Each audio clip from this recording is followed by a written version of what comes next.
मैं जम्मू कश्मीर में पाकिस्तान का एजेंडा लागू नहीं होने दूंगा, घटना की रैली में पीएम मोदी का बयान। पीएम मोदी ने पाकिस्तान के रक्षा मंत्री के बयान पर साधा निशाना, कहा जो पाकिस्तान का एजेंडा है वही कांग्रेस एनसी का एजेंडा। दुनिया की कोई भी शक्ति अनुच्छेद 370 को वापस नहीं ला सकती, पीएम की दो टूक।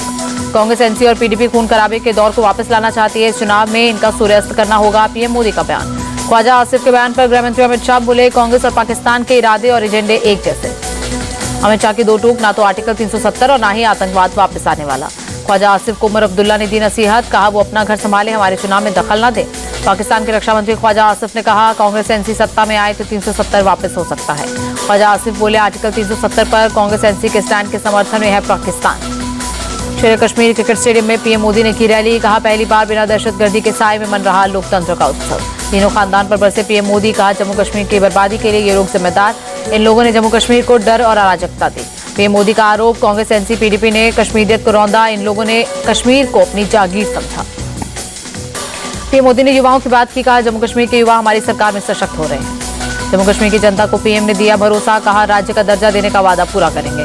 कटरा में पीएम मोदी ने किया रोड शो, पीएम मोदी के स्वागत में कार्यकर्ताओं का उमड़ा सलाम। हरियाणा चुनाव के लिए कांग्रेस बीजेपी का संकल्प पत्र जारी, 2 लाख पक्की नौकरी, 5 लाख युवाओं को रोजगार का वादा। बीजेपी का अग्निवीरों के लिए बड़ा ऐलान, हर हरियाणवी अग्निवीर को सेना की नौकरी के बाद सरकारी नौकरी की गारंटी। हरियाणा में लाडो लक्ष्मी योजना शुरू करेगी बीजेपी, हर महीने महिलाओं को 2100 रुपए और 500 रुपए में गैस सिलेंडर देने का वादा। बीजेपी चीफ जेपी नड्डा ने कांग्रेस पर साधा निशाना, कहा कांग्रेस के शासन में खर्ची पर्ची सिस्टम था, आज प्रदेश विकास की राह पर चल रहा है। इंडिया टीवी से बोले, हरियाणा से कांग्रेस पर कैंडिडेट भूपेंद्र हुड्डा, बीजेपी के शासन में हरियाणा बेरोजगारी और महंगाई में नंबर 1।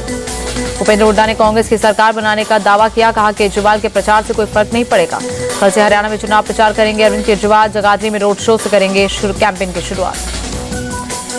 महाराष्ट्र चुनाव के लिए बीजेपी की 2 दिवसीय बैठक होगी, 23 और 24 सितंबर को मुंबई में होगी आयोजित। बीजेपी उम्मीदवारों के नाम पर लगेगी अंतिम मोहर, पितृपक्ष के बाद बीजेपी 50 उम्मीदवारों के नामों का करेगी ऐलान। अजीत गुट के ओबीसी नेता ईश्वर बाल बुद्धे का फैसला, कल शरद पवार गुट में होंगे शामिल। यूपी उपचुनाव को लेकर फुल एक्शन में सीएम योगी, मिल्कीपुर में की जनसभा, अयोध्या को 1000 करोड़ रुपए की परियोजनाओं की सौगात। सीएम योगी ने सपा प्रमुख अखिलेश यादव को बताया रामद्रोही, कहा अयोध्या में दीप जलने से अखिलेश और पाकिस्तान को परेशानी होती है। योगी का अखिलेश यादव पर डायरेक्ट अटैक, कहा 12 बजे सोकर उठते थे, सपा शासन में अराजकता चरम पर थी। यूपी उपचुनाव को लेकर बीएसपी चीफ मायावती ने की बैठक, लखनऊ में पार्टी नेताओं के साथ की चर्चा। कांग्रेस चीफ खड़गे की चिट्ठी पर जेपी नड्डा का जवाब, कहा गांधी परिवार का महिमा मंडन करना आपकी मजबूरी। पत्र में जेपी नड्डा ने लिखा, राहुल गांधी ने कई बार पीएम मोदी को गाली दी, सोनिया गांधी ने पीएम मोदी को मौत का सौदागर कहा था। नड्डा की चिट्ठी पर बोले कांग्रेस महासचिव केसी वेणुगोपाल, उनकी बातों से अहंकार झलक रहा, बीजेपी राजनीतिक विमर्श के स्तर को गिरा दिया। कांग्रेस नेता कमलनाथ ने बीजेपी पर साधा निशाना, कहा बीजेपी और मोदी के पास सिर्फ राहुल गांधी की झूठी आलोचना करना बचा। दिल्ली में बीजेपी की तरफ से राहुल गांधी के खिलाफ 3 शिकायतें दर्ज कराई गई, आरक्षण और सिखों पर दिए बयान पर जताई आपत्ति। वन नेशन वन इलेक्शन पर कमलनाथ का सवाल, अविश्वास प्रस्ताव से किसी सरकार को भंग करनी पड़े तो क्या करेंगे। One nation one election BJP की बड़ी साजिश है, सपा चीफ अखिलेश यादव का बयान। एक राष्ट्र एक चुनाव से डूबेगी अखिलेश यादव की नैया, बीजेपी नेता सिद्धार्थनाथ सिंह का हमला। टीएमसी सांसद कल्याण बैनर्जी बोले, one nation one election Bharat में संभव नहीं। आप सांसद संजय सिंह बोले, वन नेशन वन इलेक्शन लोकतांत्रिक प्रक्रिया और संविधान को खत्म करने की टूल है। शिवसेना यूबीटी सांसद संजय राउत का बयान, वन नेशन वन इलेक्शन का मतलब है तानाशाही।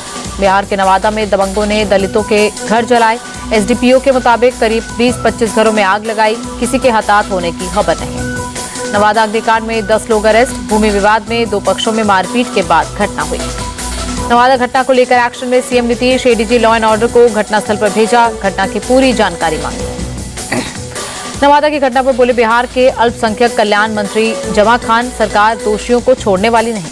आरजेडी प्रवक्ता मृत्युंजय तिवारी का बयान, बिहार में पूरी तरह से जंगल राज, ऐसी घटना बर्दाश्त नहीं। गुजरात में बुलेट ट्रेन के लिए 8 स्टेशनों की नींव का काम पूरा, बुलेट ट्रेन परियोजना के निदेशक ने दी जानकारी।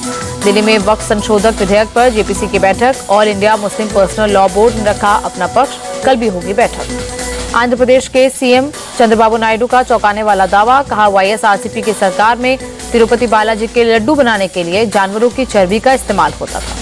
यूएस डॉलर के मुकाबले 10 पैसे मजबूत हुआ रुपया, $1 की कीमत 83 रुपये 66 पैसे। सेंसेक्स और निफ्टी ऑल टाइम हाई पर हुआ बंद, सेंसेक्स 83 और निफ्टी 25,000 के पार बंद हुआ।